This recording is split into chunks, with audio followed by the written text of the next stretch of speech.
So today I thought I'd do a video discussing 10 of my latest pickups.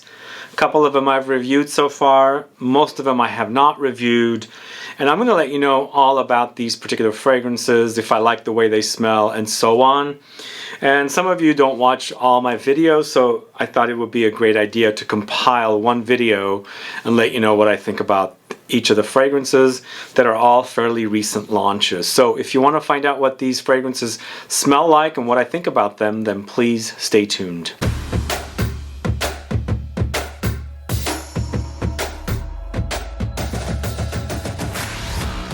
Thanks so much for tuning in. This is Sebastian with Smelling Great Fragrance Reviews.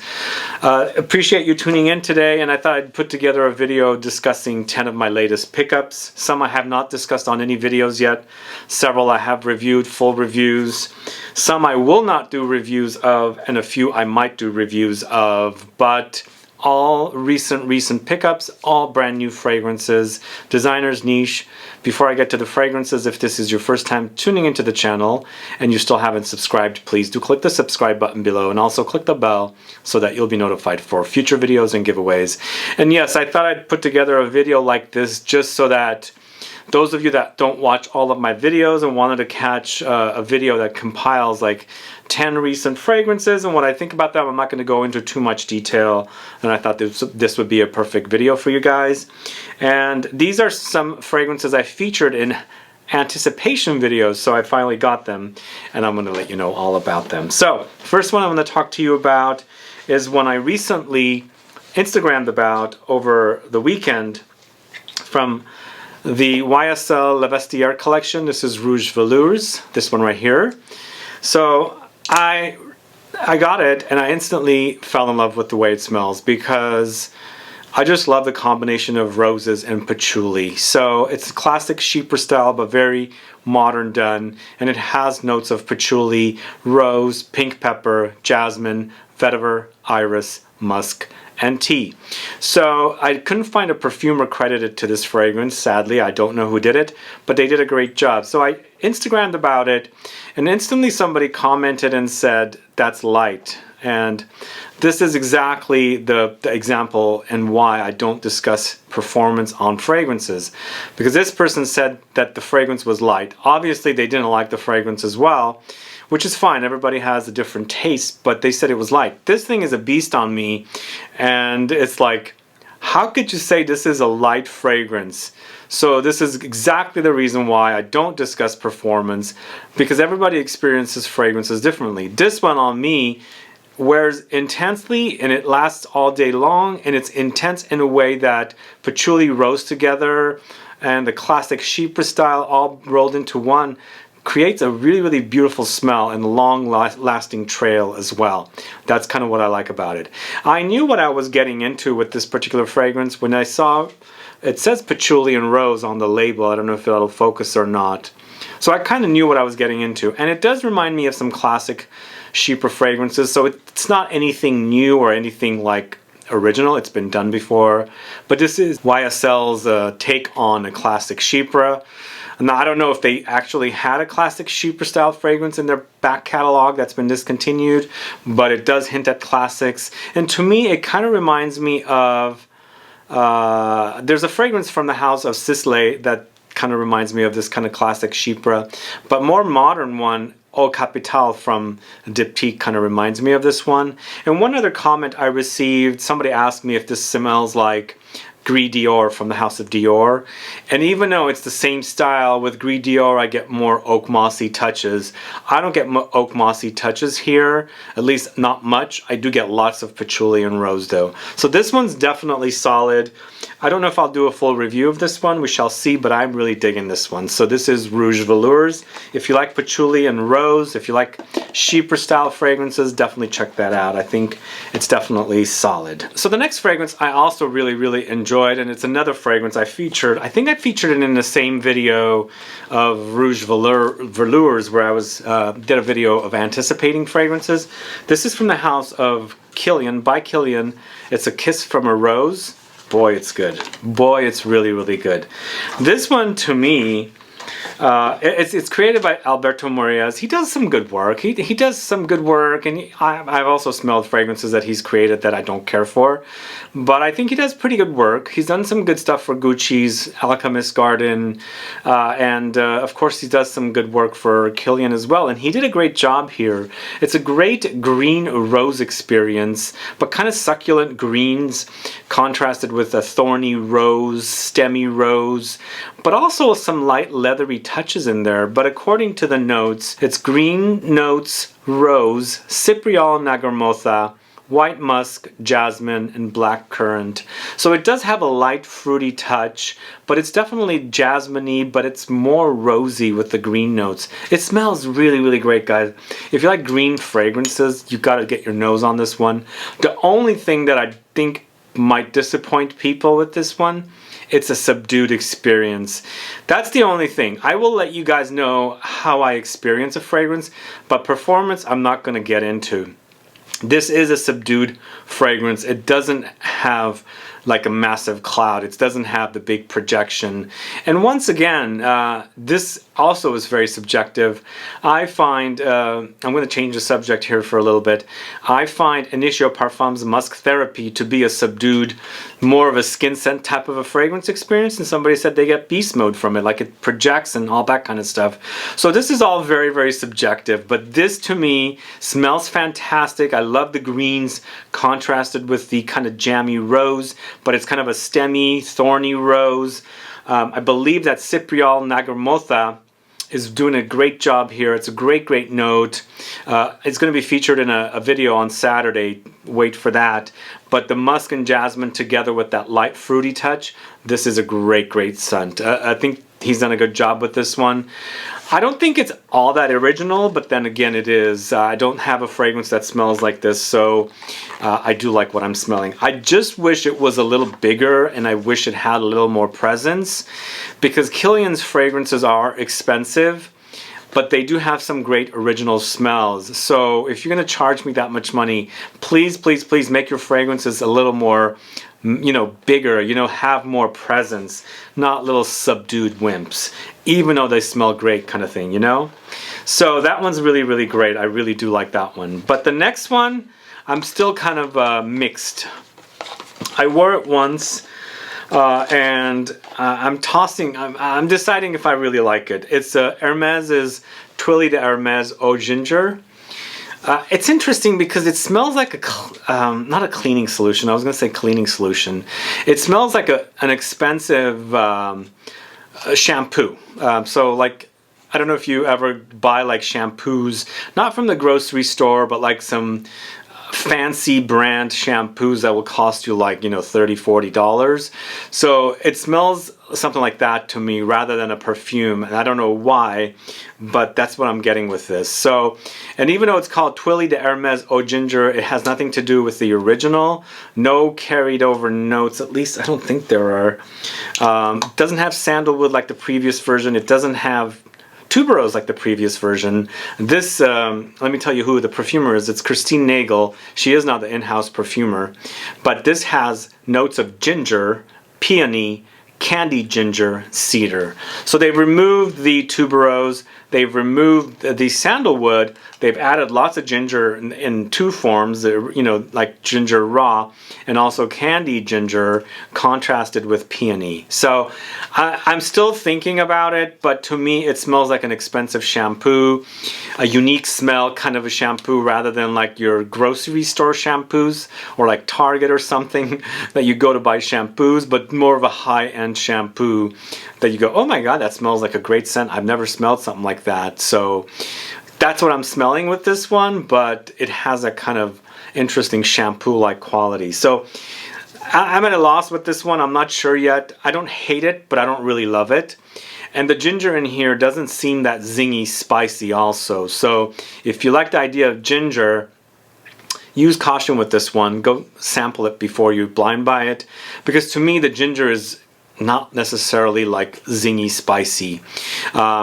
once again, this weekend I have a video that's going to feature ginger, in addition to the Cypriol and Nagarmotha for the previous fragrance, and definitely check that video out where I speak about 3 different ginger fragrances and how zingy spicy they are. This is definitely not very zingy spicy. It's a very soft, refined smell, but definitely smells like shampoo to me. I don't know why. Anyway, that is TWILLY de Hermes from the house of it's TWILLY de Hermes Eau Ginger from the house of Hermes. So this one I did a review of, Ombre Leather Parfum from the house of Tom Ford. I reviewed it. If you haven't caught that review, you can go catch it. But my thoughts on this one is that, you know, it reminds me of the original smell. It does remind me of it, but Initial Blast is a little different. They've removed, or they've actually added the violet leaf note in here to add kind of like an ozonic touch to the fragrance, which even though the fragrance in comparison to the original Ombre Leather has a little more of a presence, I feel like it makes it lighter. This ozonic quality of the violet leaves does have a lighter presence to it, even though it projects more, kind of a thing. So I don't hate the fragrance. I kind of prefer the original because I think the original is great, but I feel like the original has gotten softer and it doesn't have its presence that it once did. So I don't know what happened to it. Has it gotten weak? I don't know. Has my nose gotten too used to it so it experiences weak? I don't know, but that's the experience I get with them. It doesn't smell bad. I just wish that top note was something different to make me like the top notes, but it dries down smelling better and lasts longer than the original Ombre Leather in the similar black bottle. I'm not talking about the first version of Ombre Leather, which was in the private blend collection. So I don't hate it, as I said, but I kind of prefer the original, and I just wish the original was a little more oomfier. So that's my thoughts on this. Go catch my review to find out more about Ombre Leather Parfum. I really like Ombre Leather. I think it's a great scent. I just wish it was a little more big and a little more oomphy, a little more beefy. And I thought that's what we were going to get with this one, but we kind of have a little bit of a change in the smell. So I didn't let you guys know, I do have a bonus fragrance at the end of the video, so after the outro, stay tuned for that as well. Alright, the next fragrance I'm going to talk to you about is Dior's Vanilla Diorama. Are you guys familiar with this one yet? Have you sampled it? Do you enjoy it? Do you hate it? I think this is a winner for Dior. I definitely do. I'm really digging it. I like it much more than Eden Rock. Do I like it more than Tabacolor? It's kind of a toss-up. Do I like it more than Fève Delicious? Definitely enjoyed Fève Delicious more, but this is up there. It smells really, really great. I think Francois Demachet has done a great job. I don't know this dessert that it's inspired from at Maxime's that Christian Dior used to eat, an ice cream cake. That's what it's inspired from, but I have a full review of this. You can go catch that on the channel. But this one features notes of vanilla, orange, cacao, rum, sandalwood, cardamom, pink pepper, lemon, patchouli. Yes, it's very vanillic. It also has some resinous ambery touches. It is orangey. You can taste, or not taste, you can smell the orangey sweetness there for this one. And it does get cacao-ish and, you know, boozy. And sometimes when I wear it, I get more cacao and rum amped up, and sometimes it's more vanilla orange kind of a thing. But you know, you do have that creamy sandalwood here, some spices with the cardamom and pink pepper. And you know, the lemon, when you experience the lemon in here, it kind of reminds me a little bit of Le Lion. Not a lot, a little. And I think, I don't think so, but I thought that maybe, you know, Chanel launches an amber style fragrance and then Dior launches an amber style fragrance. I don't know. I don't think he copies Chanel, but I think when he created Santal Noir, it's totally like an egoist type of a fragrance. I don't know if you guys ever compared those two together. But either way, Vanilla Diorama, a great scent. Still not as good as Fève Delicious. I do enjoy Tabacolor a little more than this as well. I still think Fève over the three is my favorite, but Tobacco Color is great. I also think that Tobacco Color is now going to make its debut, I hear, in September everywhere that fragrances are sold. I mean, these fragrances are sold. So if you guys haven't gotten your nose on those, that fragrance, it's been an exclusive online, and it is making a debut in September. But this, I think it's great. Let me know your thoughts on this. Do you like it? Do you hate it? Actually, let me know your thoughts on every single fragrance I've discussed so far. Put a comment down.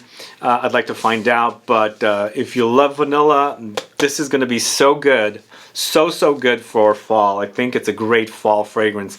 And I've been wearing it here and there here in San Fran. It's not been a hot summer, thankfully, although everywhere outside of here has been warm, but we've had a great layer of fog that's keeping us cool here, which is awesome.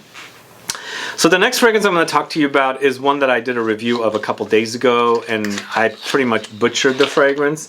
It is Ralph Lauren's Ralph's Club, which I think is a pretty disappointing fragrance. I bought it blind way before Macy started carrying it, and I've had this with me for about a month, and I was contemplating about doing a review for it, but I've been hearing people say it's great and things like that. So when I first got it and wore it, I took it on a trip with me, and I was like, this is boring. It's really a boring fragrance, and it reminds me of Invictus. It reminds me of Valentino Born in Roma and similar fragrances.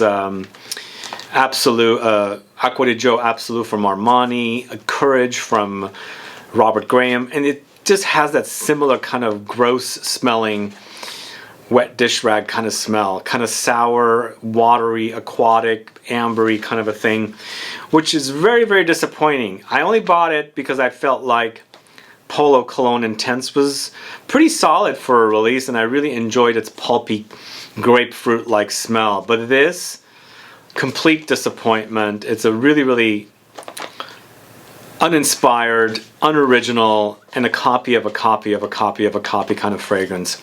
We've seen L'Oreal launch fragrances like this with Armani, with Valentino. Why make more of these when you can do something original that people are going to be, you know, wowed by? But that's not what L'Oreal's in the industry to do. They just want to sell.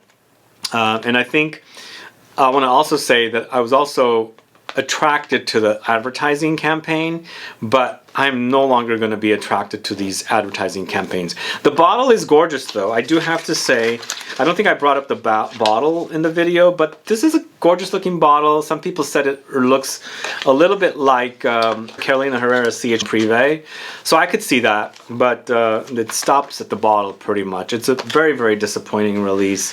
It's almost like a, you know, they just want to make money, and that's all they want to do. Attractive people, models about going up to a club, Ralph's Club. I mean, Ralph's Club is really boring. Does Ralph even go to Ralph's Club? I don't know. Anyway, disappointing fragrance. If you want to find out more about that fragrance, go catch my full review of that one. So this next one I bought recently, and another disappointing fragrance. Sadly, it's a designer, and now it is under L'Oreal. Disappointing. Although it's not as disappointing as Ralph's Club, but it's not like, wow, this is great. This is AZZARO Pour Homme Cologne Intense. It's the box and the photo of the bottle right there.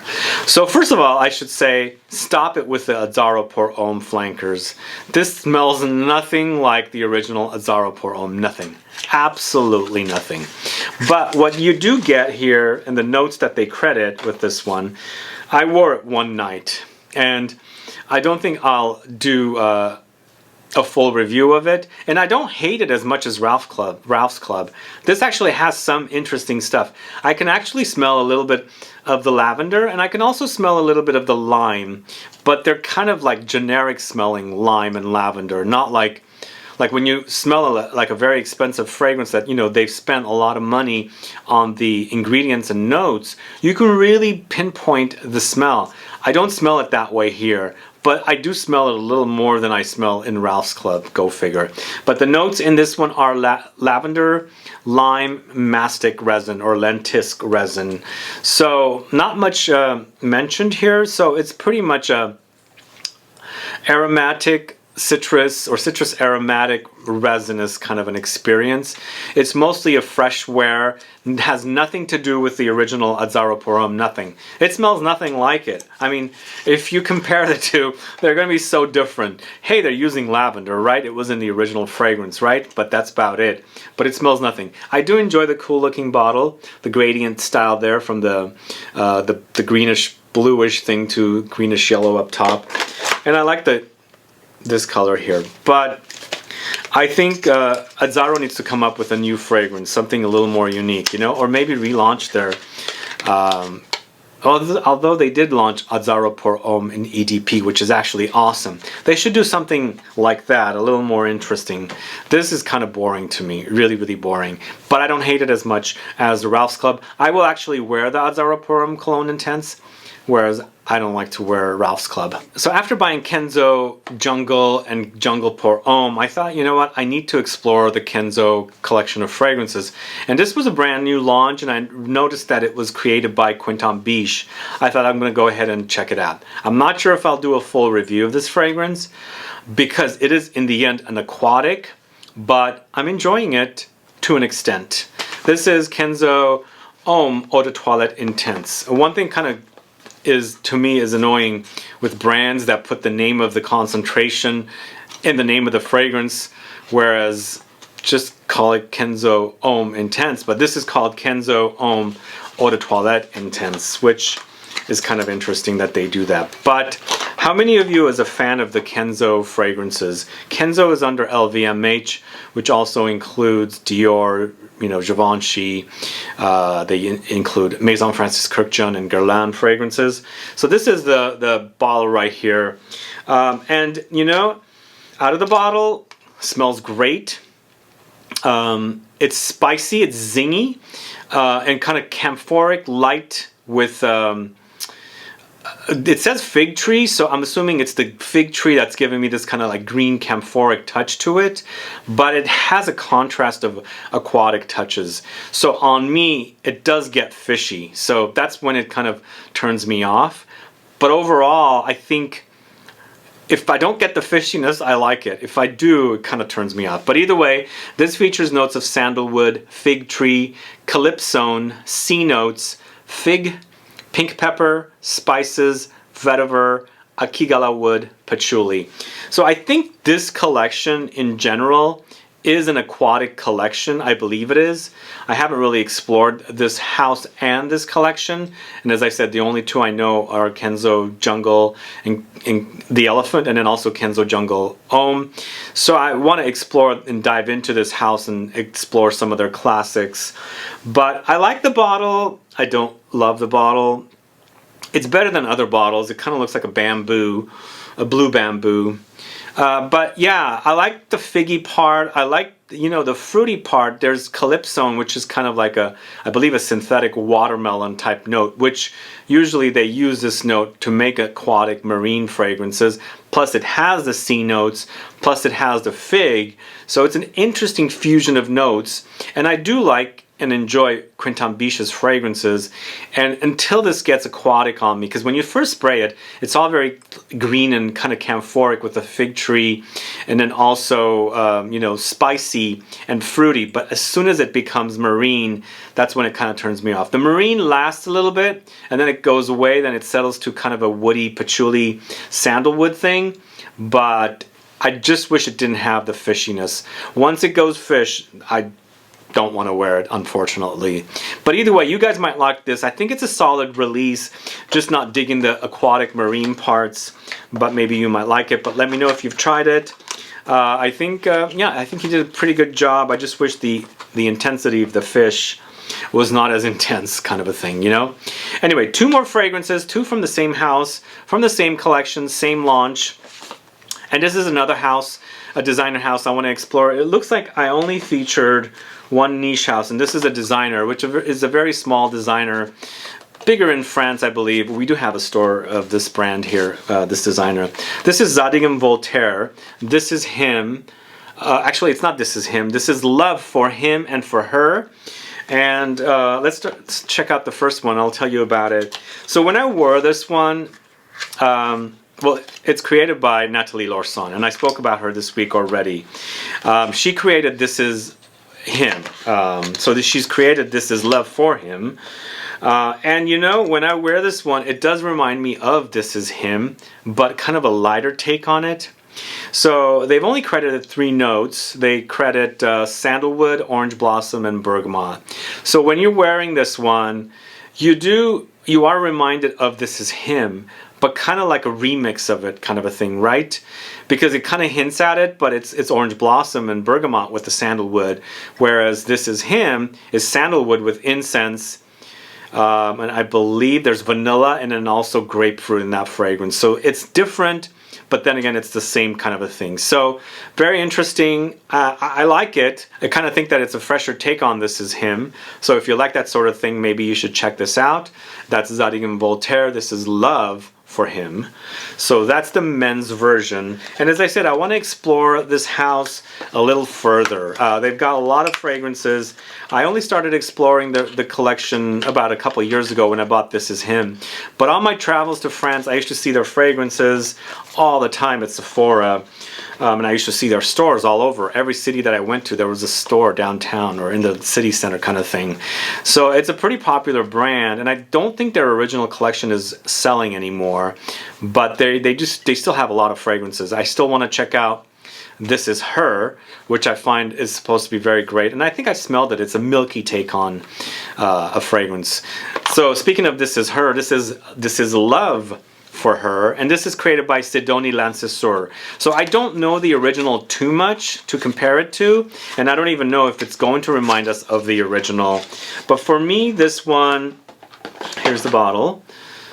It's kind of a milky, light milky sandalwood with a vanilla, ginger, and violet touch. So it does have powdery touches, and you do experience the milkiness from the sandalwood, but it's a light. But it's nicely contrasted with vanilla. Vanilla sandalwood, I think, work together perfectly. It's a syrupy note with this kind of a milky sandalwood note, but they add that zingy ginger in here, and then the violet kind of throws in this unique violet characteristics with its powdery touches. So I prefer the other one more, but I want to explore this one a little more. I want to test it out more. I wore the men's version a little more than the woman's version, but still kind of a toss-up. I mean, I like a lot of fragrances that are created by Nathalie Lorson, and she did a great job with This Is Him, the original in the black bottle. This one, as I said, This Is Love for Him, is a little more lighter, so I also want to explore that a little more as well. But either way, these are the fragrances from Zadig & Voltaire. This is Love for Her. So let me know your thoughts on these fragrances. These are 10 fragrances that I recently picked up. Have you tried them yet? Do you like them? Do you hate them? Which one are you curious to try more now that you've watched this video? If you haven't sampled any of them, put a comment down so I can find out. Either way, guys, thanks so much for watching this video. If you have any questions or comments, please do list below. Please like this video. Please share it. Follow me on Facebook, Twitter, and Instagram, and I'll be back with more videos very soon. Have a good one. Goodbye.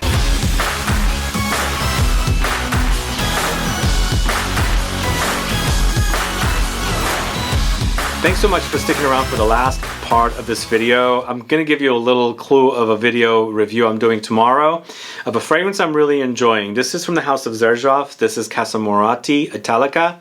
Oh boy, this is a delicious fragrance, guys. Really, really yummy with lots of almonds, lots of... it's almost like a dessert with almonds kind of a thing. So it's kind of like a marzipan slash almond doughy kind of vanillic fusion of notes. It's really, really sweet also. It's a sugary sweet caramelized experience, but lots of almonds. Really a delicious concoction. But you know what? I still prefer Symphonium a little more. They're different. Symphonium doesn't have the sweetness.